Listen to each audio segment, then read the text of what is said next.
देख रहे हैं अवाम के उठाए गए सवालात, हालत हाजरा पर तबसरों, तज्जियों, खबरों पर मुहित प्रोग्राम न्यूज लाइन रिदा सैफी के साथ।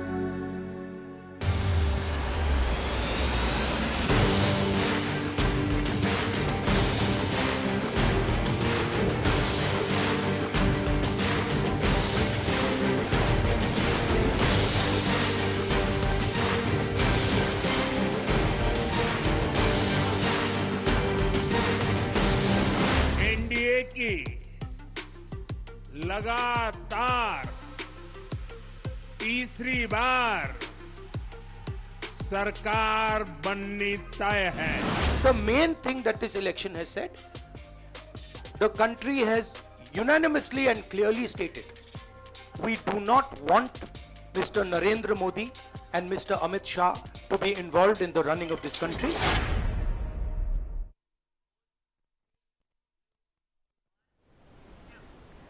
अस्सलाम वालेकुम। प्रोग्राम न्यूज़ लाइन के साथ मैं हूं मुनीबा गुल बाजवा और आज हम डिस्कस करेंगे प्रोग्राम में भारतीय इलेक्शन के हवाले से। जब हमने तीसरा देखा था कि भारत में तीसरा मरहला ख़त्म हो गया था, 7 मरहले में ये इलेक्शन था और चौथा मरहला शुरू होने वाला था, तब हमने एक प्रोग्राम किया था। तो हम चाह रहे थे कि इसको हम सम अप करें और इसके ऊपर एक अच्छा तज्जिया लें कि भारत के जो अब इलेक्शन है, अब जो पोजीशन है वहाँ पर उसके असरात खित्ते में क्या होंगे, पाकिस्तान के साथ क्या ताल्लुकात होंगे और इनसाइड भारत जो है वो क्या चीज़ें होने वाली हैं। कुछ फैक्ट्स एंड फिगर्स हैं वो मैं चाह रही थी कि मैं आपको बताती चलूँ, क्योंकि ये जो इंतखाबात थे इनको कहा जा रहा था ये दुनिया के इस वक्त 2024 के सबसे बड़े इंतखाबात हैं आबादी के लिहाज से भी, क्योंकि वोटर सबसे ज़्यादा थे। अब जो इलेक्शन की सूरत हाल हमारे सामने फ़िलहाल नज़र आई है कि मंगल को जब वोटों की गिनती हो रही थी इलेक्शन के 7 मराहिल कंप्लीट होने के बाद, तो मोदी के हुक्मरान जमात जो बीजेपी है उसने लोकसभा में सादा अक्सरियत यानी कि 272 नशिस्तों का हदफ भी बामुश्किल हासिल किया, जबकि अब वो ये सोच रहे हैं कि इत्तेहादियों के साथ मिलकर अक्सरियत जो है वो बनाई जाए और इस तरह से लोकसभा में आया जाए। जबकि कांग्रेस की ज़ेर क़यादत अपोजिशन इंडिया अलायंस की 200 से ज़्यादा नशिस्तों पर कामयाबी जो है वो मुतवक्के है। और हमने ये देखा है कि राहुल गांधी ने जो कैंपेन चलाई है और कल जब वो बात कर रहे थे मीडिया से वो काफ़ी कॉन्फिडेंट नज़र आ रहे थे, उनकी बॉडी लैंग्वेज बड़ी कॉन्फिडेंट थी। खैर हम इस पे सब पे बात करेंगे। मुझे स्टूडियो में ज्वाइन किया है आगा मसूद साहब ने, सीनियर तज्जियाकार है, उन्हें प्रोग्राम में खुशामदीद कहते हैं। अस्सलाम वालेकुम आगा साहब। आगा साहब, हमने जब तीसरा मरहला ख़त्म हो गया था तब हमने एक बड़ा अच्छा इसके ऊपर डिस्कशन की थी और अब जब इंतखाबात कंप्लीट हो गए और नताइज का ऐलान हो गया है तो हम इस पे बात करेंगे। मुझे एक 2-3 चीज़ें जो मैं फैक्ट्स पढ़ रही थी बड़े अच्छे, कुछ सेटबैक्स भी लगे हैं जो कि थे, कुछ सरप्राइजेस मिले हैं और जिस तरह मोदी क्लेम कर रहे थे कि वो जीतेंगे और उनकी पार्टी जीत जाएगी, वो सारी चीज़ें हमें नज़र नहीं आ रही। अच्छा, दूसरी चीज़ ये कि मैं उनकी पॉलिसीज़ पढ़ रही थी कि मुख्तलिफ़ जगहों पे इन्होंने क्या क्या किया, बंगाल में क्या किया इन्होंने, उत्तर प्रदेश में क्या किया। और एक बड़ा जो इम्पॉर्टेंट फैक्ट मुझे हरियाणा के हिसाब से मिला जो मैं आपसे डिस्कस करना चाहती हूँ प्रोग्राम के शुरू में, वो ये था कि हम 2024 के जो इलेक्शन में इनको पहली बार जो है यहाँ से कामयाबी मिली है। करियाला की बात कर रहे हैं हम तो, और करियाले में इसलिए कामयाबी मिली है क्योंकि 55% वहाँ पर हिंदू हैं और 27% जो हैं वो ईसाई हैं, 18 मुसलमान हैं और 18% जो है ईसाई हैं। इन्होंने ये कैंपेन की कि इन्होंने जो 18% ईसाई थे उनको अपनी तरफ जो है वो मोटिवेट किया या उनके लिए स्कीम की, ताकि मुसलमानों को दिखाया कि ये एक दहशतगर्द ग्रुप है और इनकी वजह से यहाँ करियाला में बहुत प्रॉब्लम्स हैं। आपको याद होगा कि हमने जिक्र भी किया था एक ऐसी एपिसोड्स का, एक फिल्म का भी, जिसके अंदर करियाला में ख़वातीन को ज़बरदस्ती मुसलमान करने का वो हिजाब का भी मसला था। ये एग्जैक्टली वो टैक्टिक्स थी जो उन्होंने ये यूज़ की और उसके लिए कैंपेनिंग की। तो ये सेटबैक्स तो बहुत ज़्यादा लगे हैं मोदी को इस दफ़ा। आपको क्या लगता है कि किस तरीके से क्या वो सरकार बनाने के लिए जो अहल हो पाएगी कि नहीं हो पाएगी? देखिए, ये तो सबसे पहले तो मैं आई एम वेरी ग्रेटफुल कि आपने मुझे बुलाया इस अहम मौजू पर बात करने के लिए।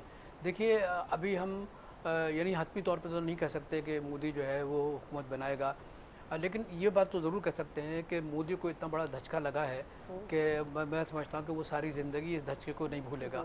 उसकी वजह ये थी कि उसकी सारी कंपेन 2 चीज़ों पे थी, एक तो मुसलमानों के ख़िलाफ़ थी और दूसरी ये कि हिंदुज़म को फैलाने की थी। हिंदुस्तान को, जो हिंदुस्तान है उसको वो मज़ीद फैला रहा था।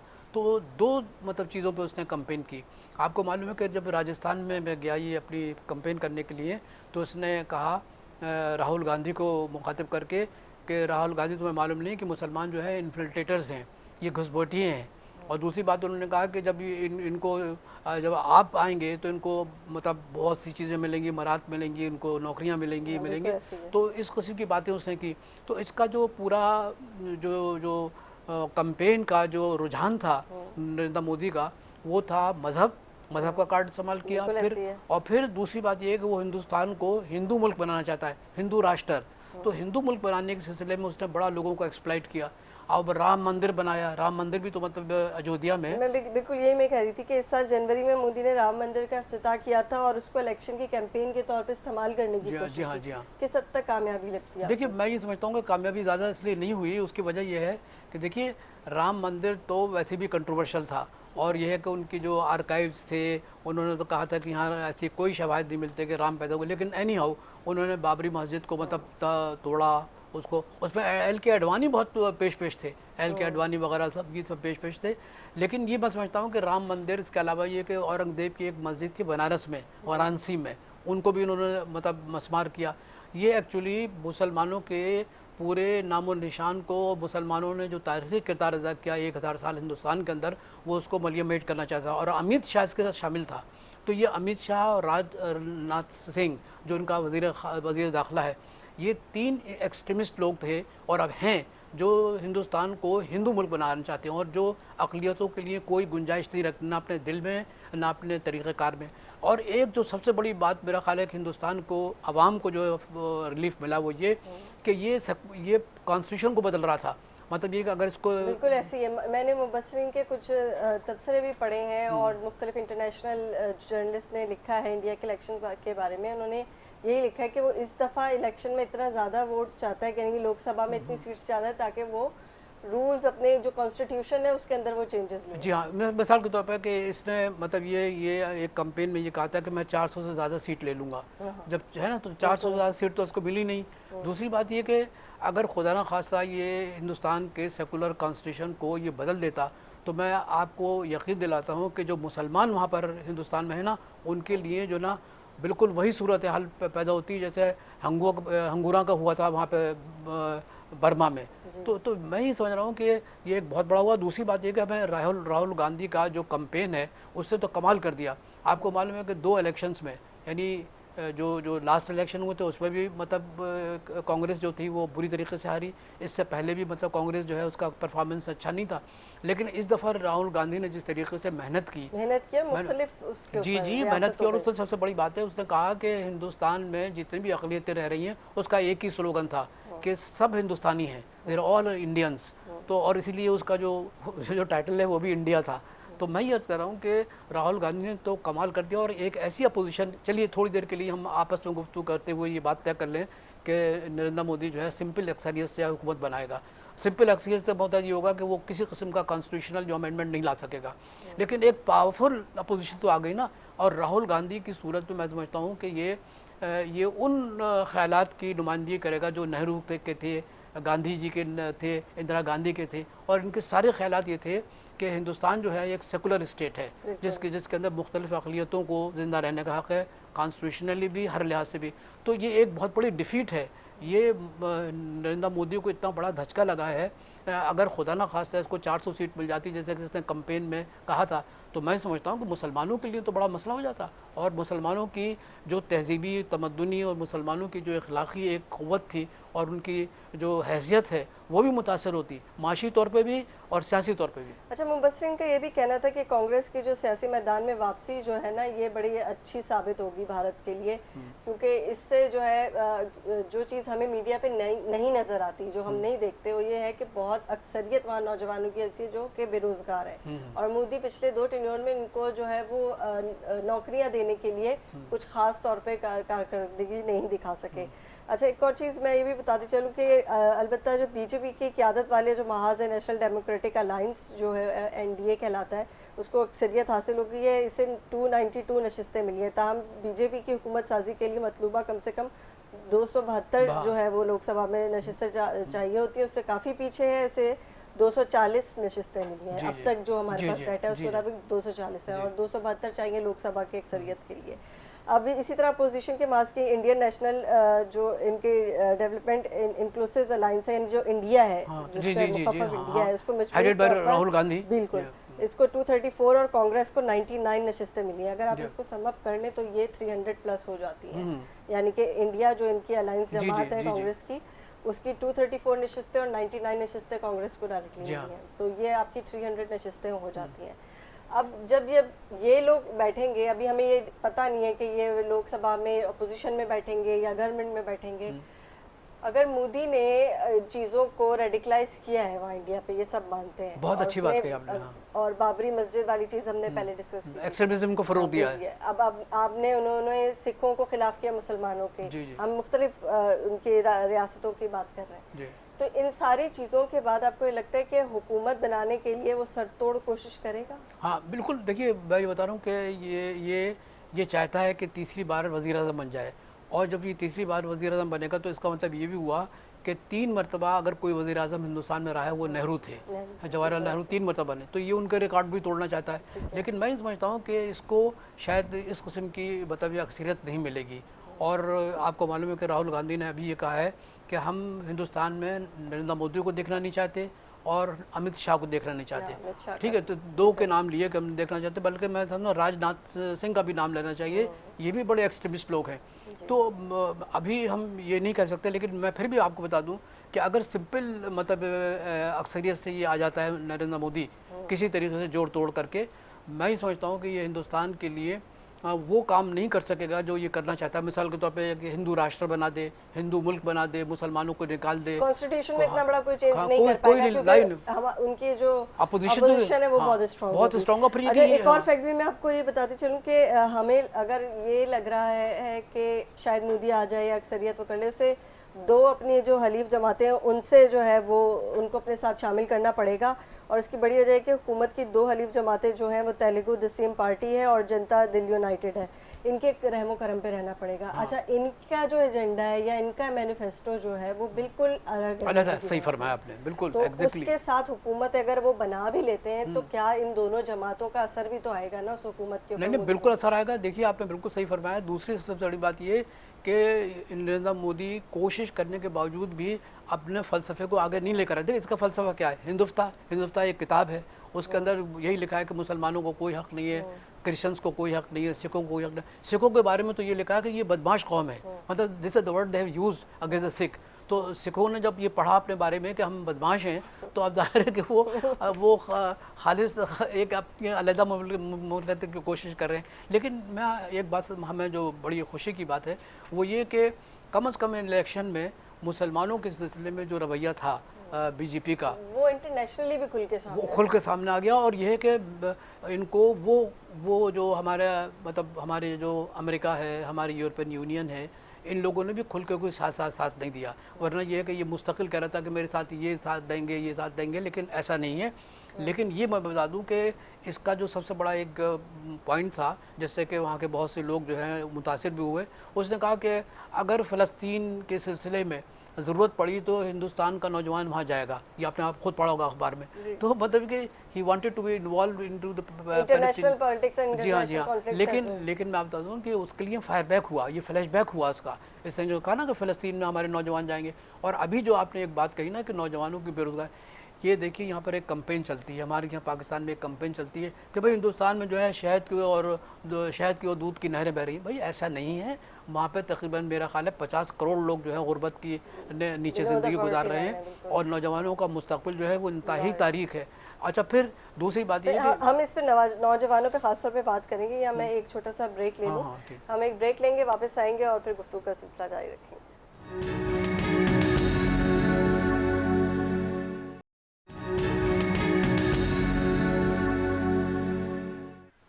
जी वेलकम बैक। हम बात कर रहे थे भारत के इंतखाबात की, और हम नौजवानों की बात कर रहे थे। ब्रेक पे जाने से पहले आप बता रहे थे कि जो नौजवान है वहाँ रोज़गार नहीं है, और ये एक सबसे बड़ा रीज़न है। और बहुत जगह इसको बीजेपी को शिकस्त का सामना इसलिए करना पड़ा, या सीटें कम जो है मिलने का सामना इसलिए करना पड़ा क्योंकि यूथ के पास एजुकेशन नहीं है, या अगर एजुकेशन है तो रोज़गार नहीं है उनके पास। बहुत मुनासिब सवाल आपने किया। देखिए एक बात समझने की कोशिश करना चाहिए कि इसको जो एक और सेटबैक हुआ है वो यूपी में हुआ। यूपी में इसने एक साधु को चीफ मिनिस्टर बना दिया था। वो इतना एंटी मुस्लिम था कि मैं समझता हूँ कि अभी हाल ही में उसने 2 मुसलमानों को जो इत्तेहाद की बात कर रहे थे, मुख्तलिफ अक़लीम, उनको भी कत्ल करवाया।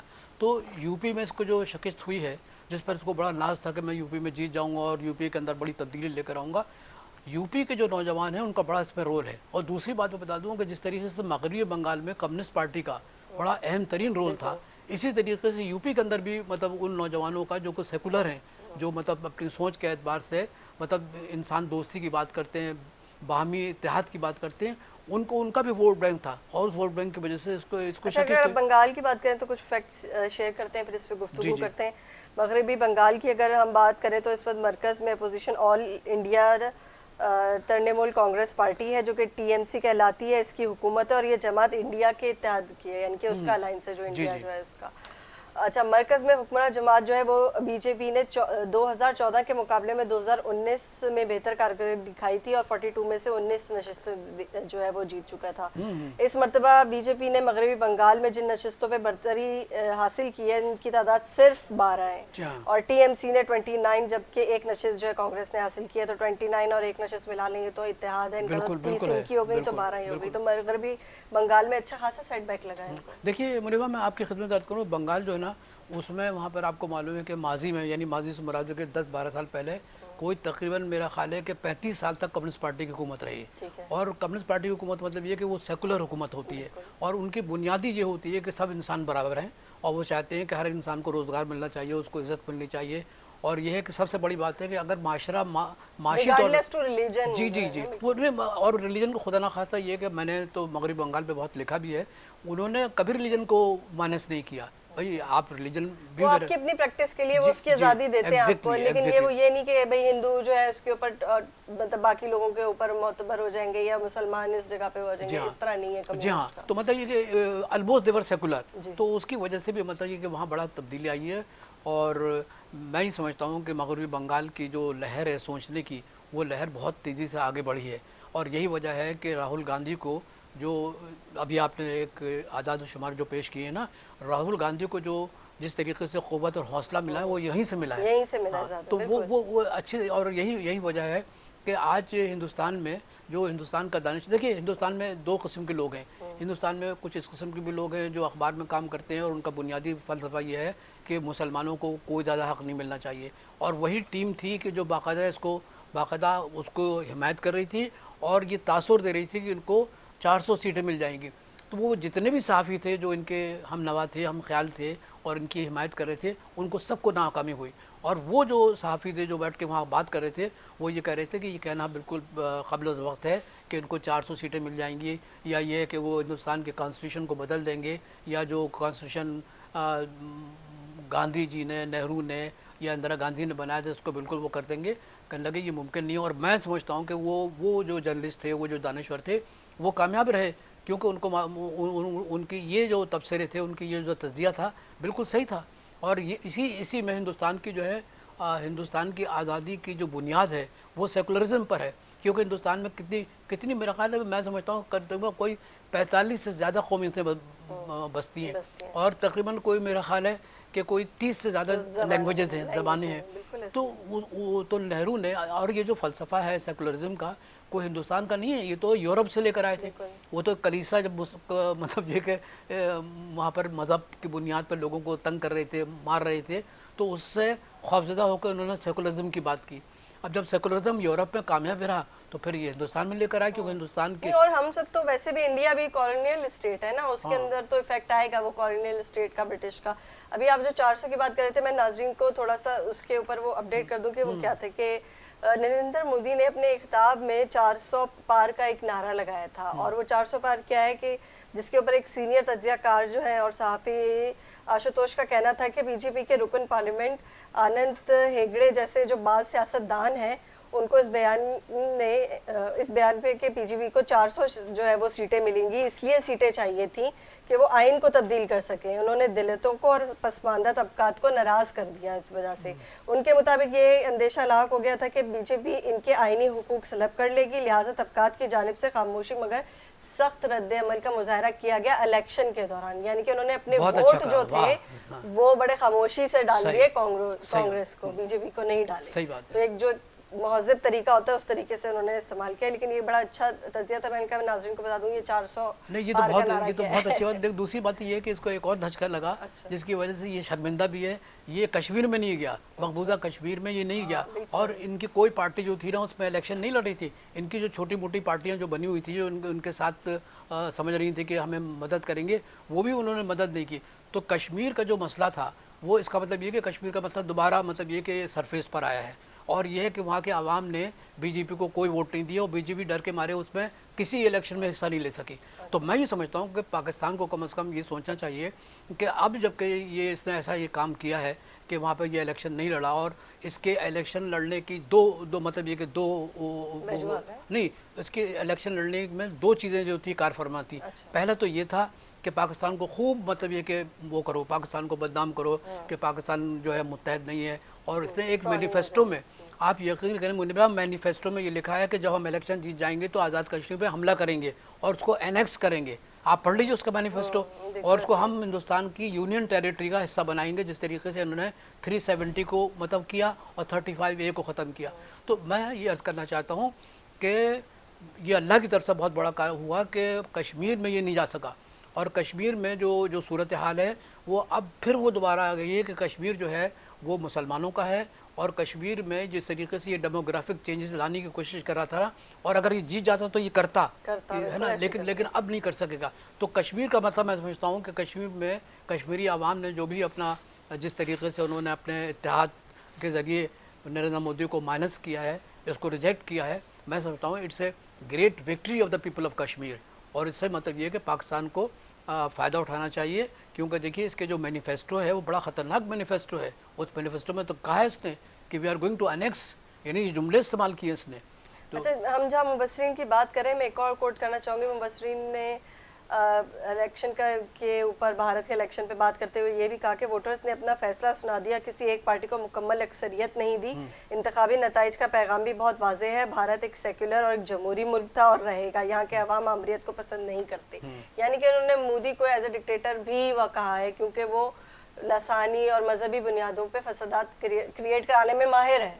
देखिए मुनिबा, आप खुद भी एक माशाल्लाह राइटर हैं और आप बहुत जल्दी PhD भी करने वाली हैं। देखिए नरेंद्र मोदी को सेकुलरिज्म से कोई दिलचस्पी नहीं थी। वो देखिए चाय बेचने वाला था, और जब वो 7-8 साल का था तब से वो RSS का मेंबर था। और आपको मालूम है कि ये अहमदाबाद यानी गुजरात में, हिंदुस्तान के गुजरात में ये 3 मरतबा चीफ मिनिस्टर रहा है। और 2000 कत्ल भी वहाँ हुआ है। जी हाँ, वही बता रहा हूँ मैं कि 2002 में इसने मुसलमानों का कत्लेआम करवाया। और मैं एक आपको ऐसी बात बताऊं, मेरा ख्याल है कि हमारे पाकिस्तानियों को समझना चाहिए कि हमारा जो मुल्क है एक जन्नत है। अब सुनिए, ठीक है हम माशी तौर पर कमज़ोर हैं, इखलाकी तौर पर हमारा इत्तेहाद नहीं है। इसने क्या किया, इसने हुक्म दिया अपने कारकुनों के कि एहसान जाफरी एक बहुत मशहूर शायर थे, उनका जो उनकी कब्र वहीं है इसमें अहमदाबाद में, उस कब्र को उन्होंने उठवाया और उनके ढांचे को जो है सड़कों पर बनाया। फिर इसके बाद ये कि वली दक्कनी वो भी वहीं दफन थे, उनके भी मतलब कब्र खुदवाई और उसको उनके ढांचे को सड़कों पर लाए गए। तो मैं ये कह रहा हूँ कि ये एक्सट्रीमिज़म की जो इंतहा पसंदी है उसको शिकस्त हुई है। यानी हिंदुस्तान के अवाम ने ये सोच लिया है कि हिंदुस्तान जो है, जैसे आपने ये फरमाया कि वो सेकुलर रहेगा, उसका जो आइन है वो सेकुलर रहेगा, वहाँ पर अक़लियतों को तहफ़्फ़ुज़ हासिल होगा। और दूसरी बात ये कि किसी को मज़हब की बुनियाद पर अगर आप अपना हम नवा बनाएंगे तो मेरे ख्याल है कि सेकुलरिज्म की बुनियाद पर तो वो उसको तो लोगों ने रिजेक्ट कर दिया। इनका अपना अखबार दी हिंदू जो है उसके मुताबिक अवाम ने बीजेपी की फ़िरका वारानियत को, जो सियासत को लगाम दी है, जो ये फ़िरका वारानियत फैला रहे थे कि यहाँ मतलब हिंदू होना चाहिए कंट्री या सारी चीज़ें थी, तो अवाम ने इस चीज़ को रिजेक्ट किया। ये दी हिंदू खुद लिखता है अपने उसमें, और वो चाहते ये है कि बीजेपी जो है वो आवाम के सामने जवाब दे रहे और तामीरी अंदाज में काम करे। तो ये एक अच्छी चीज़ है जो वहाँ के जर्नलिस्ट की तरफ से जो हमें मिल रही है कि वो प्रॉपर नुमाइंदगी कर रहे हैं वहाँ के अवाम की, कि अवाम क्या चाहती है। देखिए अवाम तो यही चाहती है जो अभी आपने हिंदू अखबार का वो एक तराशा पेश किया। दूसरी बात ये कि टाइम्स ऑफ इंडिया ने भी तकरीबन यही लबो लहजा इख्तियार किया है। देखिए वहाँ पर आज़ादी सहाफ़त नहीं रही। नरेंद्र मोदी जो है वो एक किस्म का वो एंटी प्रेस फ्रीडम का जो है ना बहुत बड़ा कातिल है, यानी वो नहीं चाहता कि किसी तरीके से हिंदुस्तान के अंदर फ्रीडम हो। तो यही वजह है कि लोगों ने बैन सतूर में यही लिखा है कि फ़िरका वारियत का जो फ़रोग़ हासिल हुआ है हिंदुस्तान के अंदर नरेंद्र मोदी की क़यादत में, ये हिंदुस्तान के लिए एक ऐसा जहर है कि जिसको फौरी तौर पर ख़त्म करना चाहिए। और मैं समझता हूँ कि राहुल गांधी को और उनकी वालदा को और प्रियंका को जो बहुत तेज़ी से आगे उन्होंने काम किया है, उनकी परफॉर्मेंस बहुत आला रही है। तो मैं समझता हूँ उन्होंने महसूस किया कि अगर यही सूरत हाल रही तो हिंदुस्तान का जो एक कंसेप्ट था कि एक तरक्की पसंद और एक प्रोग्रेसिव मुल्क है, एक सेकुलर मुल्क है, तो वो उसको बचा लिया गया, ये बच गया। मैं आपसे बताऊं कि हिंदुस्तान के साफियों को समझना चाहिए कि ये हिंदुस्तान बच गया, वरना तो मैं समझता हूँ कि जिस तरीके से बर्मा से मुसलमानों को निकाला गया ना, ये मुसलमानों के साथ यही करता। ये भी कह रहा ना था कि ये लोग हैं इन्फ्लिक्टेटर हैं। ये एक राजस्थान में जो इसने तकरीर की वो इतनी खतरनाक तकरीर थी, मैं तो कुछ अल्फाज भी नहीं कहना चाहता। करियाला का भी गेम बताया ना आपको कि उन्होंने कितने अच्छा आबादी से डिवाइड किया कि 55% अगर जो है वो हिंदू है, उसमें तो 27% मुसलमान है और 18% वो है। उसने 55% हिंदुओं को काबू करके 18% ईसाइयों को अपनी तरफ कर लिया, लेकिन मैं और 27% मुसलमानों को छोड़ दिया। देखिए मैं बताऊँ, अगर आप देखेंगे ना थोड़े दिन के बाद कि जो वोटों का तनासुब है ना केरला में इतना ज़्यादा नहीं है कि जिसकी बुनियाद पर बीजेपी को खुश होना चाहिए। ठीक है वो जीत गए, लेकिन ये है कि केरला का मैंने अब ये आपकी खिदमत अर्ज़ किया कि वहाँ पे जो तालीम का तनासुब है वो बहुत ज़्यादा है। और दूसरी बात ये केरला जो बुनियादी तौर पर कम्युनिस्ट थिंकिंग का मतलब सूबा है, वहाँ पर जो थिंकिंग है वो सेकुलर है। वो नरेंद्र मोदी की जो फ़लसफ़ा है हिंदू राष्ट्र को कि वो एक हिंदू मुल्क बना दो, उसके लिए बिल्कुल वो ज़हनी तौर पर तैयार नहीं है। और ये भी मैं आपको बता दूँ कि जिस तरीके से ये जो वोटिंग हुई है हिंदुस्तान के अंदर, it's a message to the rest of the people के हिंदुस्तान अगर रह सकता है। हिंदुस्तान में जो तहरीकें चल रही ना, हिंदुस्तान में तकरीबन कुछ 18-19 तहरीकें चल रही है। माओ तहरीक चल रही है, फिर ईस्ट में जो रियासत है वहाँ भी तहरीक चल रही है, मणिपुर में तहरीक चल रही है। तो मैं ये अर्ज़ कर रहा हूँ कि ये जो इलेक्शंस हुए हिंदुस्तान के अंदर, it's a victory of the people. ये आवाम की बहुत बड़ी फतेह है, ये मुसलमानों की फतेह है, ये उन लोगों की फतेह है, सिखों की फतेह है कि जो एक सेकुलर मतलब सोच के हामी हैं और वो समझ रहे थे कि हिंदुस्तान की जो बका है, हिंदुस्तान की जो तामीर है, हिंदुस्तान की तरक्की है और हिंदुस्तान का जो वजूद है वो सिर्फ सेकुलरिज्म पर है। क्योंकि अगर सेकुलरिज्म नहीं है तो फिर ये कि हिंदू राष्ट्र जो आप बनाना चाहते हैं उसमें तो फिर कत्लेआम होगा, खाना जंगी होगी।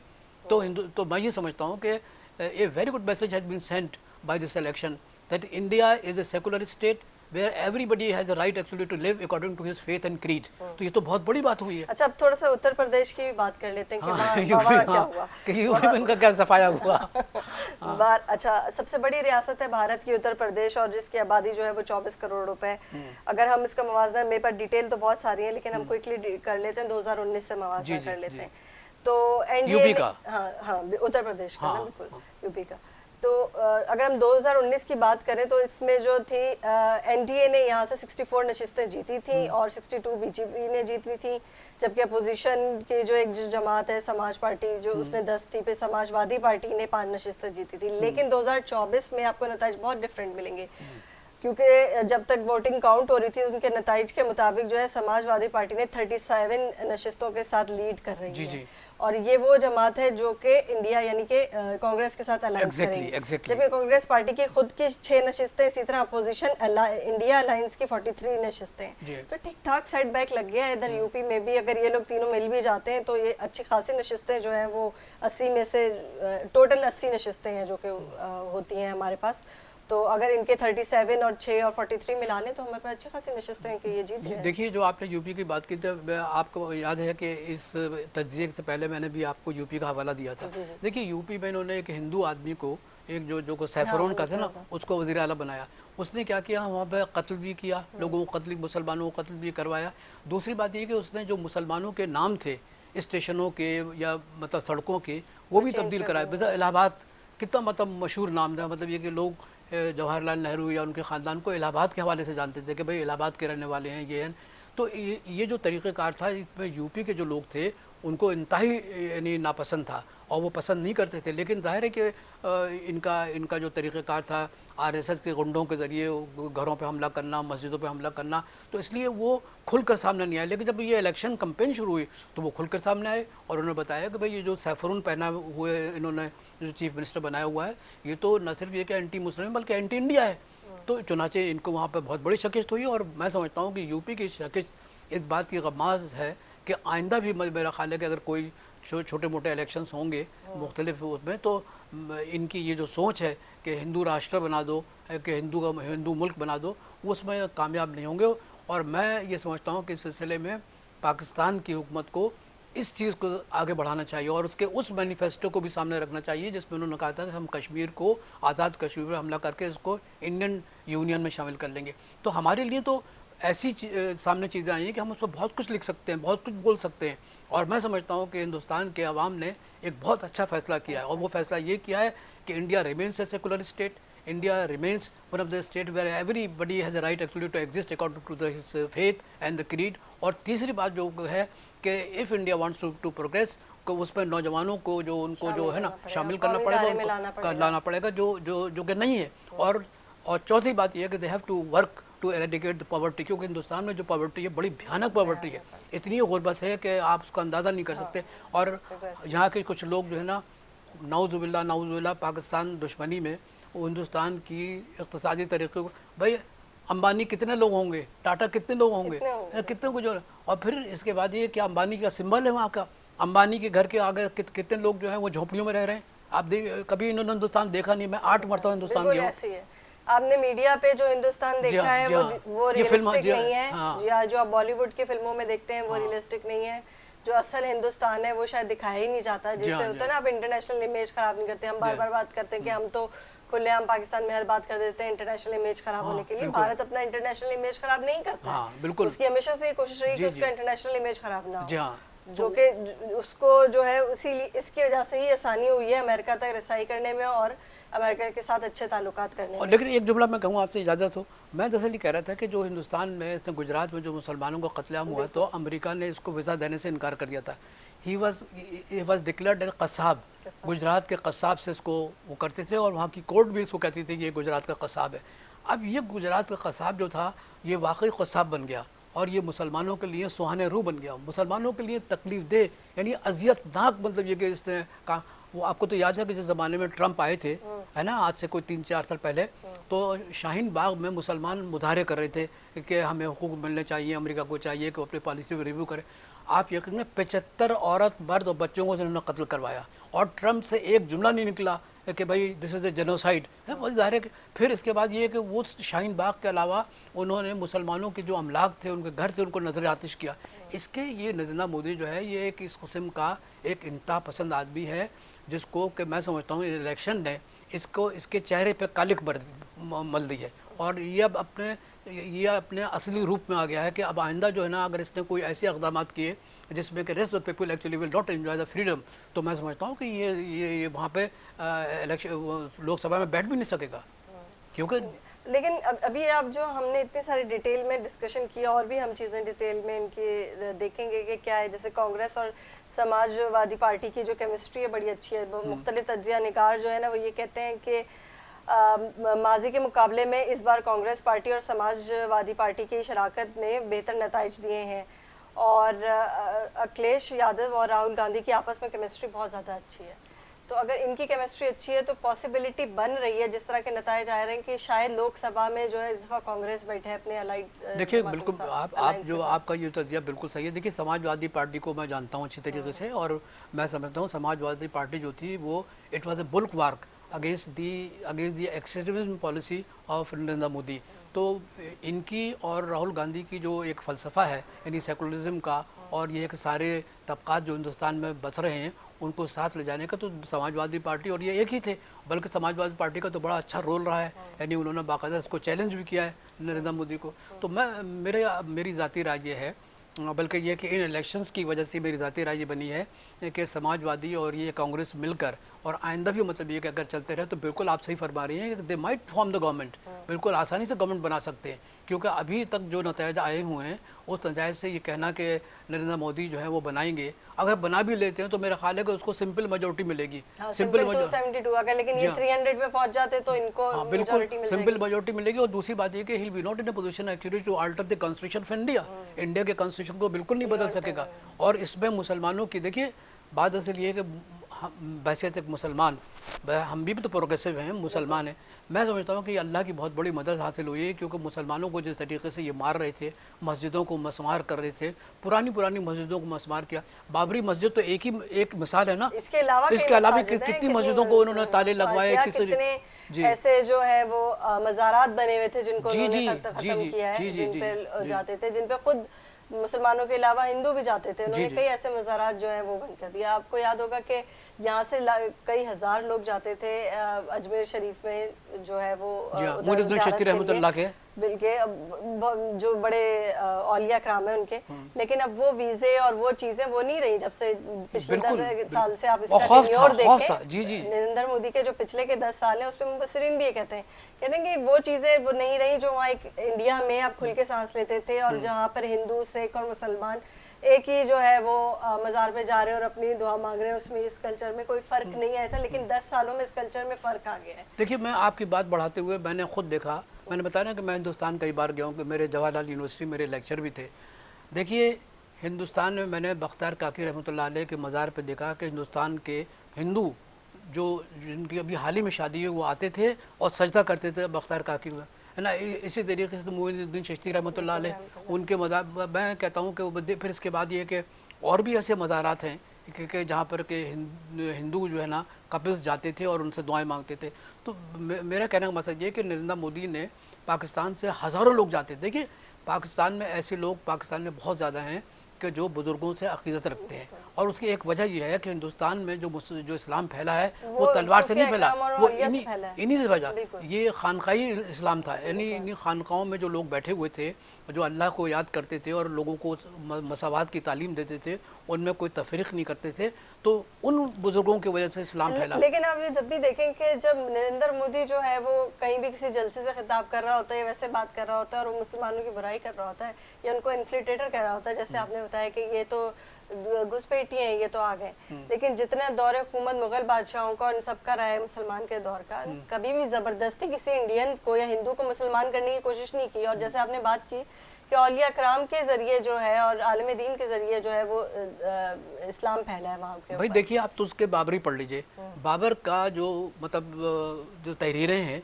उसमें तो बाकायदा लिखा है कि किसी मंदिर के सामने आप शोर नहीं मचाएंगे, गाय को नहीं मतलब ज़िबा करेंगे। नहीं, देखिए उन्होंने, देखिए वो लोग ऐसे लोग थे, वो बहुत बड़े लोग थे, और उन्होंने हिंदुस्तान को जो 1000 साल हुकूमत की है वो इसी वजह से की है कि वो इन सबको साथ लेकर चले, मजहबी आज़ादी दी है। जी हाँ, बिल्कुल दी है। तो मैं ये कहता, अब जैसे निज़ामुद्दीन औलिया जो है ना, मैं समझता हूँ जिनको कहते हैं महबूब इलाही, आप उनके मज़ार मैंने खुद देखा है कि जहाँ पे अमीर खुसरो उनके पैर के नीचे उनकी कब्र है। इधर निज़ामुद्दीन औलिया है, इधर उनके पैर के नीचे जो है ना अमीर खुसरो हैं। उनका अभी कोई मेरा ख्याल है बहुत बड़ा उर्स बनाया गया, मैंने वहाँ कव्वाली भी अटेंड की है। तो मैं ये कर रहा हूँ कि वहाँ पे मैं देखा था कव्वाली में हिंदू ज़्यादा बैठे हुए थे, हिंदू औरतें ज़्यादा बैठे हुए थे, घूंघट मारे हुए। तो ये जो चाय वाला है ना, ये दरअसल ये कि इसको मालूम नहीं किस तरीके से RSS के लोगों ने इसको चढ़ा दिया। और ये चूँकि गुजरात में इसने जो एक काम किया वो ये किया कि जब ये तीसरी मरतबा वज़ीर आला बना वहाँ, तो वहाँ से ये मतलब इज़राइल से टेक्नोलॉजी लेकर आया, और हिंदुस्तान से जो इज़राइल से टेक्नोलॉजी आई थी ना वो ज़राअत के अंदर आई थी। तो आप देखेंगे हिंदुस्तान के अंदर जो गुजरात में जो ज़राई शोबा है ना वो तरक्की कर गया, क्योंकि इज़राइल को ज़राई शोबे में बड़ी साइंटिफिकली बड़ी वो हासिल है, मतलब एज हासिल है। तो इसने वहाँ पर इज़राइल की टेक्नोलॉजी भी लेकर आया और इज़राइल की सोच भी लेकर आया।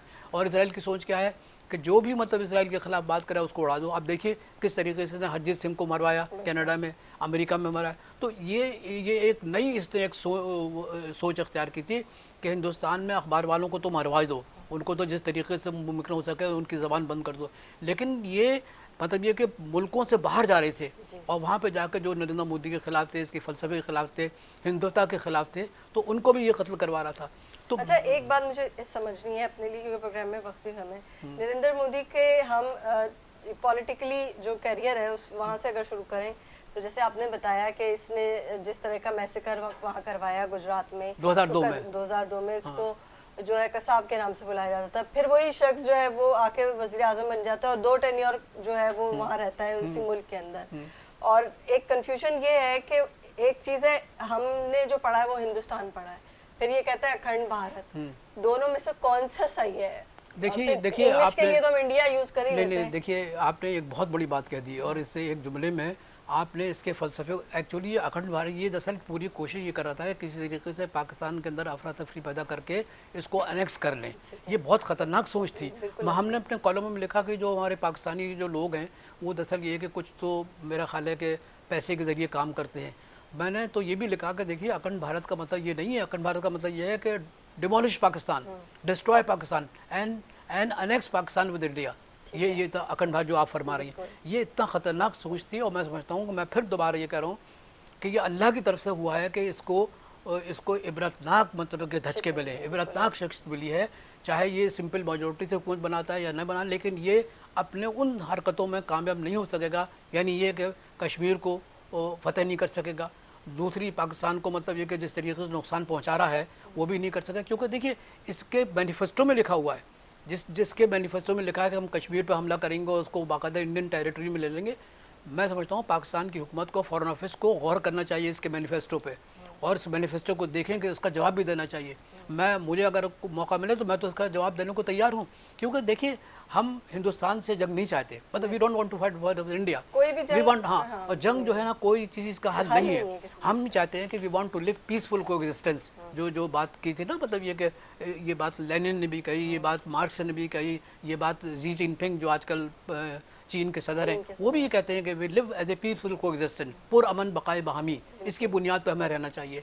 अब ये जो है पुरअमन बकाए बहामी को तो हाँ भी नहीं, तो सोच ही टोटली जो एक्सट्रीमिस्ट है। इसकी क्या सोच क्या इसकी, मैं समझता हूँ मुसलमानों ने इसकी शायद इसकी जगह चाय बेचता था, इसकी बड़ी पिटाई उठाई की है, इसलिए इसके ये मुसलमानों बहुत खासा खिलाफ है पाकिस्तान। चले देखते हैं। बहुत शुक्रिया मसूद साहब देने के लिए। अभी देखा जाएगा कि जब सरकारी तौर पे मुकम्मल तरीके से लोकसभा में लोग आके बैठेंगे और अक्सरियत के बाद काउंटिंग होगी और फिर देखा जाएगा कि गवर्नमेंट किसकी बनती है, तो होपफुली जो मुबस्सरीन कह रहे हैं, हम इंटरनेशनल जर्नलिस्ट की भी बात कर रहे हैं और इंडिया के जर्नलिस्ट की बात कर रहे हैं, उनका ख्याल ये है कि इस दफ़ा लोकसभा के अंदर जो है वो कांग्रेस अपनी जो अलायंस जमातों के साथ वो लीड करेगी। अगर वो लीड करती है तो शायद भारत की तरफ से जो हमें प्रॉब्लम फेस करनी पड़ती हैं वो कम हो जाएंगी। दूसरा हमारे ताल्लुकात भी शायद बेहतर हो जाएंगे, तिजारती ताल्लुकात में भी बहुत फ़र्क आएगा। इसी के साथ मुनीबा गुल और न्यूज़ लाइन की टीम को दीजिएगा इजाज़त। अल्लाह हाफ़िज़।